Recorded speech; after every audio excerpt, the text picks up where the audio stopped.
तो आप सबको जोहार। और यहाँ पर खबर निकल कर आ रही है महंगाई को लेकर कि टमाटर के बाद अभी रुलाएगा प्याज। शायद ऐसा हो सकता है, सप्लाई में कमी की वजह से बढ़ गई है चिंता। और जो इसके जानकार हैं या फिर जो मेन मार्केट में जिसकी पकड़ है जिन लोगों की और जिनको समझ है, उनका यहाँ पर क्या कहना है, उनका क्या मानना है, चलिए इसको हम लोग यहाँ पर देख लेते हैं। टमाटर के बाद अब प्याज भी आपके घर का जो बजट है वो बिगाड़ सकता है। हालांकि ये चीज़ें पहले भी हो चुकी है तो शायद हमें इतना बड़ा झटका नहीं लगेगा जिस तरीके से टमाटर ने झटका दिया हुआ है, क्योंकि पहले भी यहाँ पर आलू टमाटर ऑलरेडी महंगे हुए थे और उन्होंने ऑलरेडी बहुत बार रुलाया भी है, जिस पर काफ़ी सारे मीम्स रील्स ऑलरेडी बने हुए हैं। और अभी अगर वो चीज़ें दोबारा महंगी हो भी जाएं तो भले हमारी जेब यहाँ पर फटने वाली सिचुएशन क्यों ना आ जाए, लेकिन हमें वैसा झटका नहीं लगेगा कि इसके दाम कैसे बढ़ गए। बोला जा रहा है कि टमाटर के बाद अब प्याज भी आपके घर का बजट बिगाड़ सकता है। देश की कई बड़ी मंडियों में प्याज की सप्लाई में कमी की वजह से जानकारों का कहना है कि कुछ दिनों में प्याज की कीमतें भी यहाँ पर आम आदमी को रुला सकती हैं।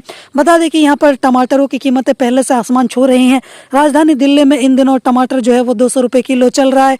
राहत वाली बात यह है कि टमाटर की स्टॉक कम होता जा रहा है और वहीं सरकार के पास यहाँ पर प्याज का लगभग देखा जाए तो 2.5 लाख टन रिजर्व है, जो कि समय आने पर यहाँ पर खोला जा सकता है। इसके अलावा यहाँ पर बोला जा रहा है कि दरअसल टमाटर और प्याज दोनों ही ऐसी सब्जियां हैं जो कि ज्यादातर डिशेस बनाने में इसका इस्तेमाल होता है।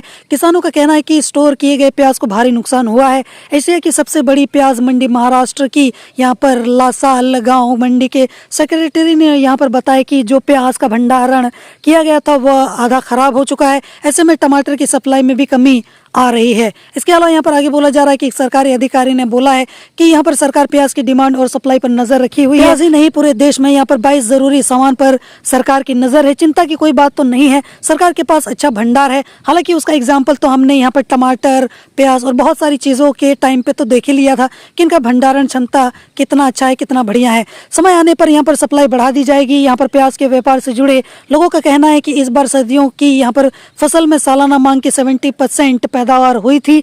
पहले यहाँ पर क्राइसिस ईयर में यहाँ पर सरकार को प्याज आयात करना पड़ता था, हालांकि बीते 2 सालों में ऐसा नहीं करना पड़ा है। हालांकि उसकी वजह से महंगाई बढ़ गई, पर उनको क्या ही फर्क पड़ता है। आगे बोला जा रहा है कि बीते 4 महीने में प्याज की कीमतें स्थिर है। हालांकि अगस्त और सितंबर क्राइसिस वाला होता है। यहाँ पर अक्टूबर में अब प्याज की अगली फसल आ जाएगी। हालांकि यहाँ पर आंकड़ों के मुताबिक इस समय पर आमतौर पर प्याज की कीमतें 25 रुपए प्रति किलो होती हैं। हालांकि बाजार की बात करें तो अच्छा प्याज 30 रुपए प्रति किलो में बिक रहा है। जानकार का यह मानना है कि इस बार फरवरी में तापमान बढ़ने की वजह से प्याज जो है वो जल्दी तैयार हो गया था। हालांकि इसे रखने का समय कम हो गया, इस वजह से यहाँ पर प्याज की कमी हो सकती है। प्याज की क्वालिटी की वजह से इसे फरवरी और मार्च में ही बेचने की होड़ लग गई। वैसे भी यहाँ पर अगस्त के आखिरी में रबी का जो स्टॉक है वो कम हो जाता है, तो ऐसे में बाजार में महंगाई ये सारी चीज़ों जो है वो बढ़ा देती है। हालांकि खाने पीने की अन्य चीज़ों की बढ़ती कीमतों के बीच अगर प्याज भी यहाँ पर झटका देता है तो आम आदमी को दिक्कत का सामना तो करना ही पड़ेगा। जोहार।